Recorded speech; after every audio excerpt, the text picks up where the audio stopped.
यिर्मयाह बाब 2।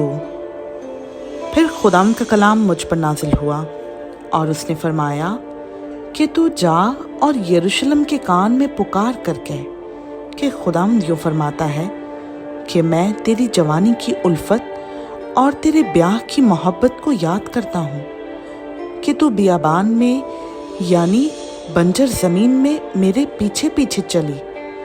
इसराइल खुदाम का मुक़द्दस और उसकी अफ़ज़ाइश का पहला फल था। खुदाम फरमाता है उसे निगलने वाले सब मुजरिम ठहरेंगे, उन पर आफत आएगी। ए अहले याकूब और अहले इसराइल के सब ख़ानदानों, खुदाम का कलाम सुनो। खुदाम यूँ फरमाता है कि तुम्हारे बाप दादा ने मुझ में कौन सी बेइंसाफ़ी पाई जिसके सबब से वो मुझसे दूर हो गए और बुतलान की पैरवी करके बातिल हुए। और उन्होंने ये ना कहा कि खुदाम कहाँ है जो हमको मुल्क मिस्र से निकाल लाया और बियाबान और बंजर और गढ़ों की ज़मीन में से, खुश्की और मौत के साया की सरजमीन में से, जहाँ से ना कोई गुज़रता और ना कोई बूदोबाश करता था, हमको ले आया। और मैं तुमको बागों वाली ज़मीन में लाया कि तुम उसके मेवे और उसके अच्छे फल खाओ। लेकिन जब तुम दाखिल हुए तो तुमने मेरी ज़मीन को नापाक कर दिया और मेरी मिरास को मकरूह बनाया। काहिनों ने ना कहा कि खुदाम कहाँ है, और अहले शरीयत ने मुझे ना जाना, और चरवाहों ने मुझसे सरकशी की, और नबियों ने बाल के नाम से नबूवत की और उन चीज़ों की पैरवी की जिनसे कुछ फ़ायदा नहीं। इसलिए खुदाम फरमाता है मैं फिर तुमसे झगड़ूंगा और तुम्हारे बेटों के बेटों से झगड़ा करूंगा, क्योंकि पार गुजरकर कतीम के जजीरों में देखो और खिदार में खासिद भेजकर दरियाफ्त करो और देखो कि ऐसी बात कहीं हुई है क्या किसी कौम ने अपने माबूदों को, हालांकि वो खुदा नहीं, बदल डाला, पर मेरी कौम ने अपने जलाल को बेफायदा चीज़ से बदला। खुदावंद फरमाता है ऐ आसमानों, इससे हैरान हो, शिद्दत से थरथराओ और बिल्कुल वीरान हो जाओ, क्योंकि मेरे लोगों ने दो बुराइयां की। उन्होंने मुझ आबे हयात के चश्मा को तरक कर दिया और अपने लिए हौस खोदे हैं, शिकस्ता हौस जिनमें पानी नहीं ठहर सकता। क्या इसराइल गुलाम है? क्या वो खानासाद है? वो किस लिए लूटा गया? जवान शेर बब्बर उस पर गुराए और गरजे, और उन्होंने उसका मुल्क उजाड़ दिया, उसके शहर जल गए, वहाँ कोई बसने वाला ना रहा। बनी नूफ और बनी तखफनीस ने भी तेरी खोपड़ी फोड़ी। क्या तू खुद ही ये अपने ऊपर नहीं लाई कि तूने खुदा अपने खुदा को तर्क किया, जबकि वो तेरी राहबरी करता था?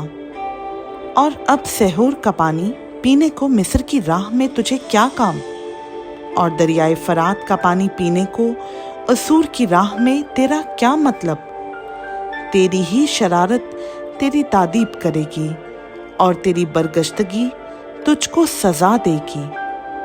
खुदावंद रब्बुल फ़ौज फरमाता है देख और जान ले कि ये बुरा और बेनिहायत बेजा काम है कि तूने खुदावंद अपने खुदा को तर्क किया और तुझको मेरा खौफ नहीं, क्योंकि मुद्दत हुई कि तूने अपने जुए को तोड़ डाला और अपने बंधनों के टुकड़े कर डाले और कहा कि मैं ताबे ना रहूंगी।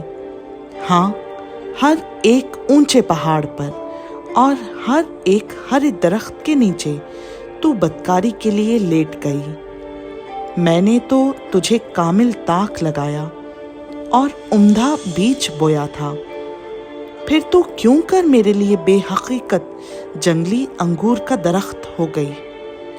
हर चंद तू अपने को सज्जी से धोए और बहुत सा साबुन इस्तेमाल करे तो भी खुदा फरमाता है, तेरी शरारत का दाग मेरे हुजूर आया है। तू क्यों कर कहती है मैं नापाक नहीं हूँ, मैंने बालीम की पैरवी नहीं की। वादी में अपनी रविश देख और जो कुछ तूने किया है मालूम कर। तू तेज रो ऊंटनी की मानंद है जो इधर उधर दौड़ती है, मादा गोरखर की मानंद जो बियाबान की आदी है, जो शहवत के जोश में हवा को सूंघती है। उसकी मस्ती की हालत में कौन उसे रोक सकता है, उसके तालिब मांदा ना होंगे, उसकी मस्ती के आयाम में वो उसे पा लेंगे।